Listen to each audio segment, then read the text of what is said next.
Hello, David. I think this is our sixth chat. It's always been a pleasure, especially now that I've just read Jan the Dutchman. So, but Oh, it's great to be back with you both. Yeah, hi, David. You've just mentioned something there, Terry, and that's now confused me because I'm used to when I lived in Germany, it wouldn't be Jan, we'd say Jan. So is Jan, it Jan the Dutchman or Jan? Well, your question probably is the right question at the beginning of this chat, because we are going to have to be so careful how we talk about the book so that we don't give away the ending, if you know what I mean. yeah, Absolutely. of course, of Yeah. course. I've been thinking of it as Jan, but actually, I think Jan is probably much more accurate, to be honest. Yeah. Yeah, I think it is. Yeah, I mean, you'd say that in Germany, you'd use you'd say the J as well, Yeah. Jan. Yeah. Yeah, Yeah, I think exactly. it's the same in Holland as well, if I'm not mistaken. So yeah, Yeah, sure. I, good. I've been using Jan all along. If anybody's asked me about it, anyway. So yeah, but I know. I suppose the Brit philosophy is to say Jan. I suppose, but Yeah, yeah, okay. Anyway, we move on. We move on. So how's Wiltshire today, David? Is it nice and sunny as it is here in the Yeah, Wirral? absolutely glorious. We've got a Good, glorious few days here, I think. Yeah, it's excellent stuff. beautiful, beautiful. Good to hear it. So, is this or well, is this the final Mike Kingdom novel, or you're going to have another one or not? Well, uh, I'll keep you in suspense for at least 1 minute, which is that as you realize, Jan the Dutchman has elements of prequel in it, in that it Yep. goes back to something that happened to her, whatever, 7 years before, and that came back from a past and she has to deal with. So it gave me, when I was writing it, an opportunity to tie up some loose ends. It certainly has done, especially the ending, which we won't say anything about. yeah. I've read it. I've read it twice, to be honest. I was like, hang on a minute, Really? brilliant ending. Yeah, Yeah, excellent ending. That really threw me. yeah. But again, say no more. Well, to answer your question, when I was writing it, it felt like it was a natural ending to the series Okay. for Ah, various reasons. For various reasons, some of yeah, which will be yeah. obvious to you. So of course, I sent that off to my um, editor at the end of the year. And then, of course, you've got a long period. You've got 4 months before it comes out. Well, I can't sit here for 4 months, twiddling my thumbs. So I started to write a new series with two different characters. And I got to chapter 5, and Mike Kingdom bullied her way into the story. So I went back and rewrote the first 4 or 5, and she's firmly back in control. So I Well, think it's not whether I decide to finish. I think it's when she decides to finish, really. that is So often the case with writers, though, isn't it? Your Yeah, your characters control what you're doing. Yeah. yeah, it's What weird. It was yeah. weird. As I say, I wrote 4 or 5 chapters with her not in. She was not meant to be part of it. Obviously, it was a slightly different story set in a foreign country, and then she just appeared. So you're right. It's if it happens, it happens. If it doesn't happen, that's fine by me. But going back to something you both said when we started talking about that was I was very pleased with the ending, but on social media and in the reviews, most people seem to be started talking about the opening line. ah, yeah. But she's on the toilet. Yeah. Yeah, good opening. Yeah, that sort of grasps you, doesn't it? But it wasn't the thing I would talk about. But yeah, I know why you would. Yeah. So Terry, just slight off, Yeah, of not a course. tangent, just, going off, not even off subject. No. So what did you think then? You've read all six, the same as me, haven't you? Now, Yep, so which one's your favourite? This one? definitely this one, Jan. Yeah, yeah, Yeah, definitely, I thought you definitely. might agree I, with I I me. think Yeah, the tones there's changes on this. The paces, it's superb. I think there's less black humor in this one, but it's more visual for me. I can see this as a brilliant film. You know, the explosions, just the action, Mhm. places where it takes part in, a bit of cat and mouse games in between. It just looks Yeah. to me like, it's screaming, this needs to be filmed. The What visual about you, aspects of it. Steve? What Yeah, about you, Steve? I agree. Yeah, I like this one. And there was more, or seemed to be more action and more things going on with the characters. Where I know you describe it really well in your other books, where it's at, where the conferences were, and one thing and another. And I like that. But this just seemed, a bit more action. I agree totally with what Terry says. Yeah, yeah. Mm. Well, yeah. Well, I'm thrilled, and of course, just like your children, you're not allowed to have a favorite, but Jan the Dutchman is my favorite. So I think there's a bit towards the end. Again, I don't want to give too much away, but I think it's when the bit when Waz gets yeah, he gets hospitalized, I think, doesn't he? yeah, stabbed. Yeah. And then Mike comes in, and there's no. Was that not a point where she would get back up or not? I don't think that's what I thought. A CIA member, especially so. Yeah. There was no. I don't think there was any police involved at that point. I would have thought maybe she can't get the police involved because of the nature of the of what's going on. Yeah. But would she call in backup from the CIA? Maybe. No, I don't know. I think a normal person would. But it's Mike or Michaela. She's too hot-headed. I don't know. She has a certain tunnel vision, which I think that's it. Yeah,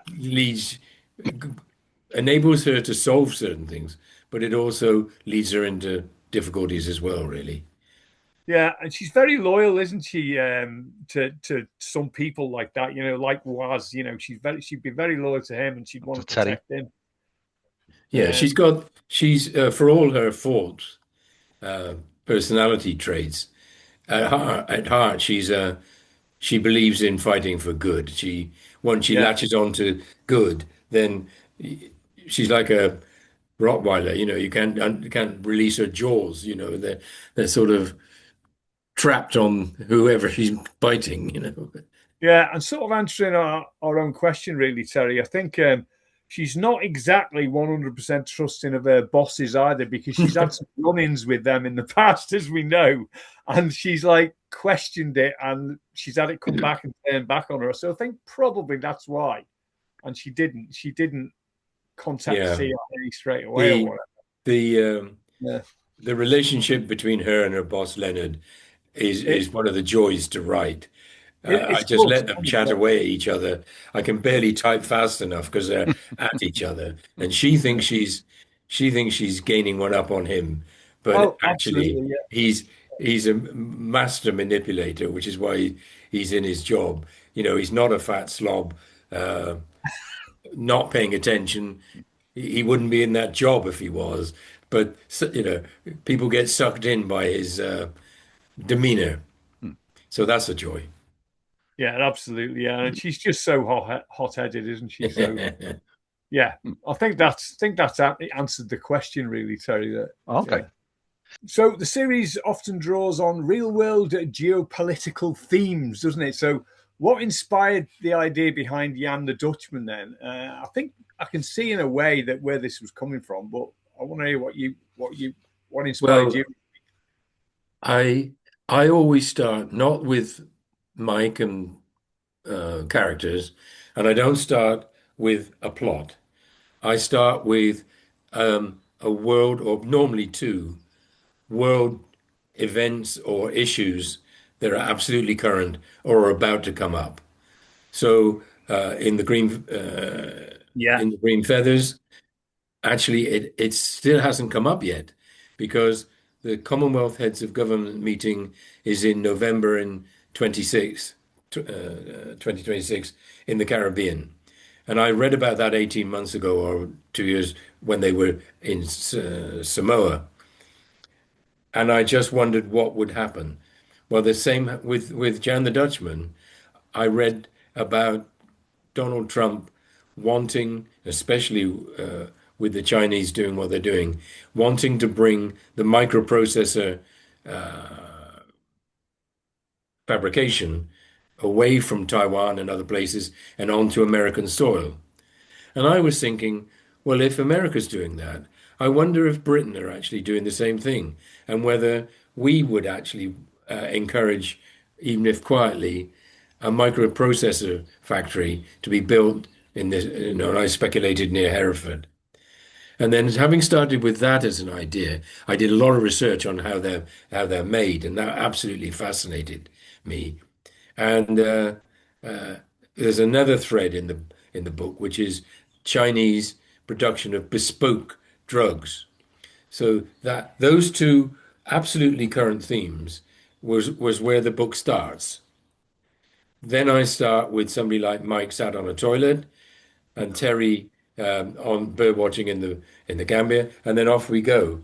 But do stop me if I wander off your point, but I do tend to um, then relate those stories, themes, to places I've been. So I've been bird watching in the Gambia.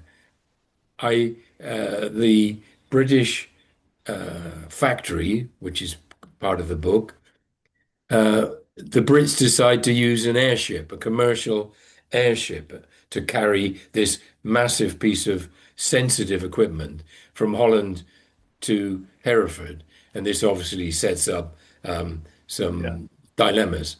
Yeah. But that's because I worked on a project in the middle of Ireland, in the peat bogs of Ireland, more than 25 years ago, where we were putting a small power station, and we couldn't get the piece of equipment there because there weren't roads, and you couldn't drive across the boggy surfaces. So they really, really seriously explored using airships, but it wasn't quite feasible back then.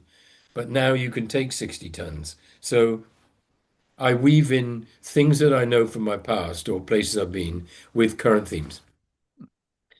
Yeah, absolutely. And I know where you're coming from with your previous books about you keep up to date with current themes of what's going on in the world, because there's something in every book, isn't there, that's either happening or about to happen. So it's very good. Yeah. I try to anticipate, like the Commonwealth heads of government, or are the Brits going to have their own microprocessor factory? I just speculate in my mind, and then from that, you just let Mike loose on them, and very much so, she'll mess something up somewhere, Oh yes, you just get to love this character, don't you? Yeah, you feel like I know it so well. Yeah. So, is it true that 90% of computer chips are manufactured in China then, as well? Well, whatever the figures was that I put in the word that I put in the book, it's Taiwan, and Right. I think it's 90% of the very, very, very latest ones that we all need with AI. But I think it's a much smaller figure, 65. Oh, it's still a huge figure, 60 or 65%. So if suddenly Taiwan is taken out of the equation, there would be a real problem for mobile phones, laptops, cars, Mars, yeah. everything really. So that's where the speculation, I sort of speculated really. Yeah, they're quite clever, these Chinese Taiwan people, aren't they? They come up with this stuff to sell to everyone else and make a fortune out of it. But I don't know whether you saw, talking of AI, I don't know whether you saw on social media today, I put up 2 photographs. And to anybody who hasn't seen them, what I did, because I personally, I want to understand AI much more than I do. So I just typed into ChatGPT, please create an image of Michaela Mike Kingdom sat at her desk with her computers, and just press, go. Yeah. And it came up with not bad, not bad. I'll be honest with you. She even had container ships on the wall behind her, which might have come from a couple of the books. There was a map behind her. She had a mug with an Italian motorbike on it. Cool. Which she had. But I didn't put that in. Yeah, it does go to research, doesn't it? It'll It search for just your name, searches. the character from the books and things, and the Yeah, reviews on anything you Amazon. might have said on social Yeah, media, yeah. you might have said, I like the way she rides an Italian motorbike," Mm. and it grabs that, and Yeah, yeah. it did a pretty good job. Although I noticed the first three replies were, "No, it doesn't look anything like her," because the three of us are imagining her all Yeah. slightly different, of course, because it's in our heads. But yeah, so going back to AI, and chips, microprocessor chips, unbelievable what came up this morning, I have to say, or yesterday. Yeah. Yeah, I've tinkered with Microsoft Copilot. I think I'd put in, here's my novel, Green Hills. Write the first chapter and the sequel to that, and here's a couple of bullet points. And I think I said to it, make it in the style of Hemingway. And I came back, and it wasn't bad at Wow. all. And I changed it again. I said, make it in the style of Lee Child. Came back, shorter, terser Yeah. sentences. Damn, I want coffee. Yeah. But it was bloody scary. That is, And it became repetitive. It's sort of, it's sort of half readable. I suppose, it is legible. yeah. But with a bit of tweaks on it, with a fine editing, could be a good read. Yeah. It's Crazy. powerful. Crazy. Isn't it? Yeah. Yeah, yeah, yeah. Just going back to, I know, given what you've said as well, did you have like a big sticky note when you started Jan the Dutchman to say this is the final My Kingdom novel? I know your characters sort of write themselves, and you don't stick that much to a plot. You let the characters and the action grow organically. But did you have that sticky note that this is the last one until your mind was changed? I certainly had it, in my head, mentally, stuck to my forehead or whatever, Yeah, for the first, well, very much for the first three quarters of it. yeah, And um, then I was less certain, and I dithered. And it wasn't until I started writing, as I say, the seventh, yeah. that she jumped back in. But if you'd asked me the day I sent it off to my editor, I would have said it was probably the last one. Yeah, I could always go back again, yeah. but Yeah. Never say never. no, oh no, no, never You say see, I, never. I I assumed when I saw one of your tweets a little while ago that the seventh book was actually another Mike Kingdom thriller. I just assumed that. So Yes, yeah, well, in a it way, wasn't. by the time I started admitting that I was writing something, I suppose the clue. I've got it right next to me here. This is my book where I just scribble literally next to me. Like talking now, we might say something. I'll Yeah, literally yeah. just scribble it. I type on the laptop, but that's my note. Um, I think the clue for all of us, including me, and I should pay more attention to it, is that the file that I'm working in is called MK7, which is My Kingdom 7. So really, Yeah, it's a bit of a giveaway, really. yeah, yeah. A bit. Absolutely. Yeah, Uh, yeah. So looking back, how do you think your writing style or your approach has changed from when you did Tip of the Iceberg right through to the Jan the Dutchman, this is not a pipe, the violin and the candlestick, and so on.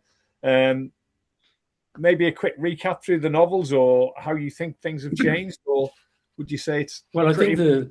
the Yeah, first go on. thing, Yeah, yeah, well, it is interesting, and in a way, the two of you are probably more objective than me because I'm on the inside. But I I think the first thing I'd say is confidence, because when you start writing,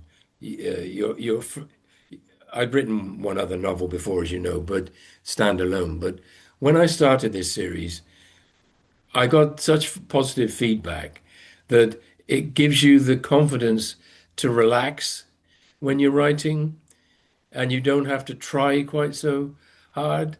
I'm not saying that I purposely levered in things, but I think there was a tendency, and I think it probably goes for other writers as well, that until you get relaxed and confident with your style, you probably overwrite slightly, or there's a tendency to. And even though your editor suggests you might take it out, which I did, I would say that would be one aspect. And I think the other is that I now know the characters, Mm. the two or three main characters, so well now that just this afternoon I've been writing a conversation between Mike and Leonard, and I really didn't have to do anything apart from type.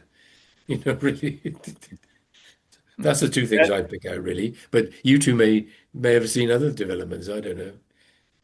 yeah. Only for me is that there seems to be more action packed into this last one, and it was more very descriptive or more descriptive in some of the early ones about what was going on in the background. I think, but I think it's as you say, because as characters develop, it gets easier to write Yeah, about those true. characters Yeah. because you get to know them personally. I feel like I know Mike and Leonard. It's crazy. And this Terry, and then yeah, I felt like I was getting to know him as well. The drunk, and it's daft as it sounds. Yeah, he's got a Well, that's a backstory great now, co- hasn't he? We know the backstory. You start feeling a hate for certain characters who are interfering or whatever as well, But yeah, It's hard. It is harder to, and of course you need them in the books because they're thrillers and stuff happens. But in Jan the Dutchman, um, I introduced some baddies, shall we call them, uh, without naming names, um, and it's quite hard because you don't know them as well as you know Mike and Leonard, and so you have to really form them in your mind so that when you're describing them, they have as much weight as the others do, so that they're not just cartoon cutout characters, three baddies running down the street, that sort of thing. yeah. Yeah, it's good fun. It's good fun. Yeah, and still, I'm saying that there was less descriptive items in there, but I still got a good feeling for this village where Mike lived with and the pub just up the road with the curtain in there, and I Yeah. just felt, I could be living there. I could picture it. Yeah, so Well, I based the Green Feathers, which is the pub and the yeah, name of the penultimate book, last book. I based it on a pub that I went in, 40 years ago, in the middle of nowhere in Somerset, out on a street somewhere, in a half a village. And I met someone the other day who'd read the book, and he said to me, "I know that pub. I used to go in it. It's near." I've I said, "Well, it hasn't been there for about 30 years, I don't think. But it's one of those pubs that once you've been in, you don't you forget. never forget. You never forget it." Your previous novel, it was up for an award, wasn't it, in the spy novel category? Yes, Have you the had any Fire in the more, Candlestick was. yeah, any more mentions or hints of any more awards Um, possible? well, it's been entered into some awards, but they haven't done the long list yet. So I'll let you know as soon as the long list comes out. But that will be Jan the Dutchman has been entered. But well, Excellent. it may get nowhere, who knows? But obviously I've got my fingers crossed. Yeah, best wishes for that. Yeah, thank Definitely. you. Yeah, Yeah, absolutely, yeah. yeah. So, as we've discussed, we've enjoyed the realism of the novels. We've talked at length about it, but Yeah. I mean, and you've talked about researching your books and what you use. So, did you have to do much research for this book, or was it a lot of it already in your head and you just had to pluck it out, or you wrote it down on your pad, or? Um, I had to do a lot of research on microprocessors and Ah, yeah, and the machines that make the microprocessors. The yeah. machine that's got to be flown to Arizona and got to be flown to Hereford. That machine exists. That it really is made in Holland. Wow, I had trouble picturing that actually, but yeah, Yeah, no, it exactly. It's the equivalent of two coaches parked next to each other, weighing 60 yeah, tons. So yeah. we're not talking an Amazon box being delivered to your house. Oh, as you pointed out, it's the weight of a chieftain tank or challenger Yeah, tank. exactly. Yeah, Yeah, yeah, yeah, exactly. yeah. And so I did lots of research on that because obviously I've got to get that right. And then I did a lot of research on bespoke drugs from Chinese labs. So if anybody goes through my church search history, I'm absolutely messed up. I've got no defense. And Yeah, and then I did a lot of research on airships because I wanted to see that commercial airships were now available that could carry 60 tons. And how fast do they travel? If it set off from Breda in Holland or Eindhoven, wherever, how long would it take weather permitting, to get to Hereford. These sorts of things, I know I've got to get from A to B, but is it going to take 3 hours, 8 hours, 12 hours? So I love doing the research actually, because it's like putting meat onto bones. You've sort of got the skeleton, but you need the meat on it because obviously that's what makes it look like a finished being. Yeah, I mean, you did pretty well with gauging that, to be honest, because you just put so many ifs and buts in there about wind speed, this, the other. It could have been 8 hours, but it could have been 16 hours, and that comes into it like it's where do we have to be? Where's the airship going to be, or whatever? So you've done that very well. You know what I mean? Well, I just imagine that the three of us, that you two and me, were sat in a meeting.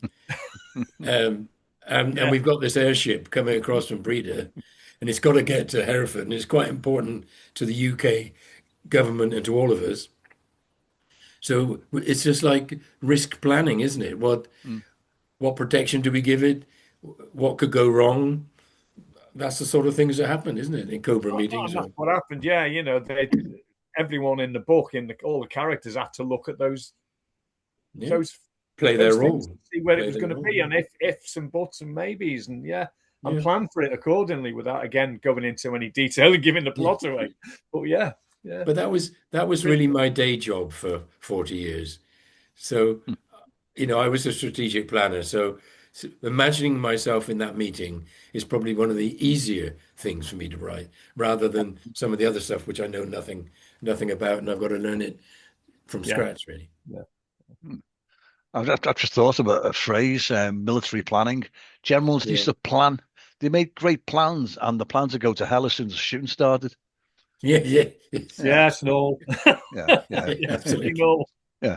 Just to go off on a tangent, though, David, looking back at the My Kingdom series as a whole, all the novels, is it a particular book or maybe a moment or an occasion that gave you the most satisfaction? If you stood back and thought, yeah, I wrote that, I'm proud of what I've just written there. Is something that jumps to mind to you immediately, or is it all on a particular level? I'm not sure it's one, I couldn't pick one sentence or, yeah, of course. But it would definitely be some parts of the conversation between Mike and Leonard. If I'm immodest for 10 seconds, you sure? They're the best. They're the best parts of the book, in my opinion. I get the most pleasure out of writing them when they're trying to get one up on each other subtly, and they have a go at each other. Just writing that is a dream, and that occurs in every book mostly. It's a great double act, isn't it? Really. Yeah, it is. It's a comedy double act. I suppose you would call that, but with a serious sort of wall around it. Yeah, and the good links into eating too much food, or this, that, and the other, and I love it all. That's good. So I was going to ask you what was next, but we've already talked about it, haven't we? It is My Kingdom, but it's not. Well, it will be. I'll tell you what. You've asked what's next. Actually, you've heard of Aspects of Crime, the online magazine for crime writers and thrillers and spies, Aspects of Crime, with Paul Burke. And a lot of authors in my genres belong to the, let's call it a club, really. We have author platforms, we have author interviews and discussions. Paul had this great idea that if he asked 13 or 14 of us, very different genres or historical periods as well, to write a short story being defined as between 2,500 words and 4,000 words.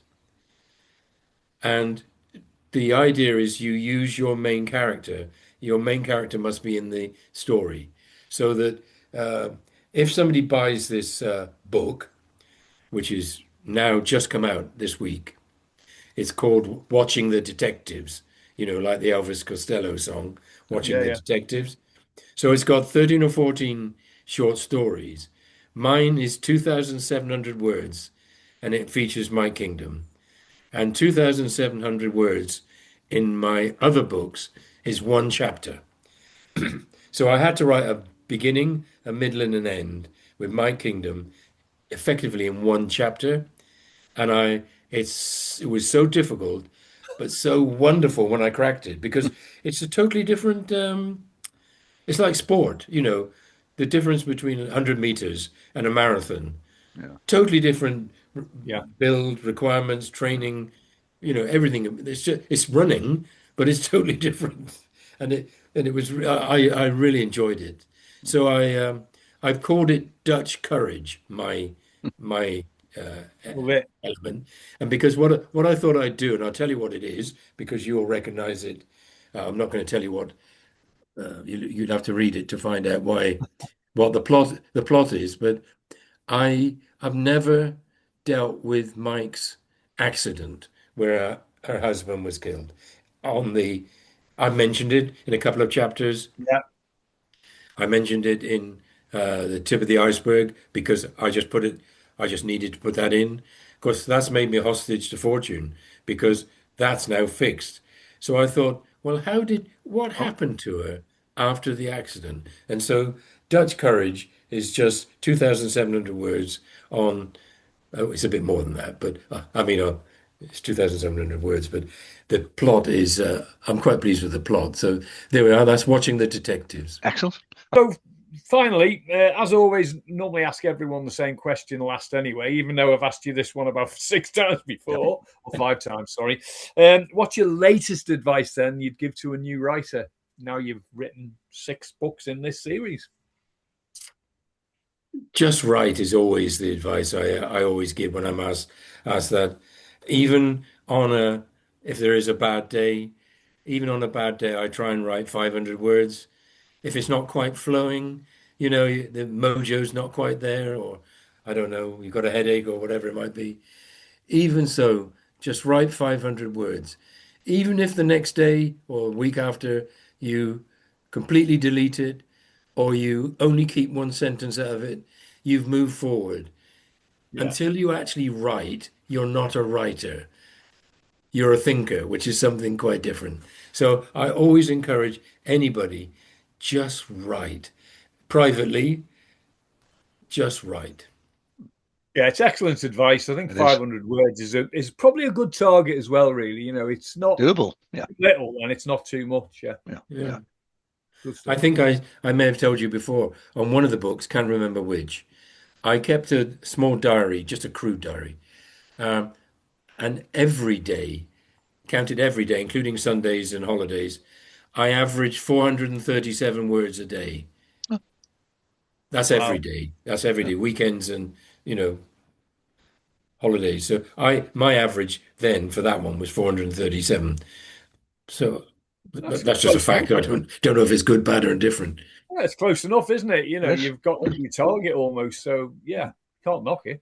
Are they 75,000 words? 75,000 words, are they? Mine are 80,000, 32 chapters, 80,000, 2,500 a chapter. It's not that rigorous, but that's the template in my head. Yeah. If I want to go over, no problem. Want an extra chapter, no problem. But it just gives me a framework.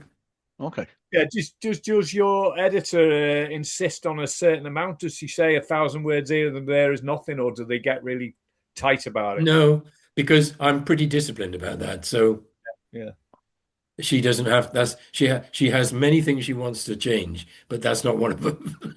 Fair enough. Thanks, David. It's been a pleasure. Absolutely. Yes. Once again, brilliant. Thank you very much. It's always a pleasure talking to you two. The time flies by. It does.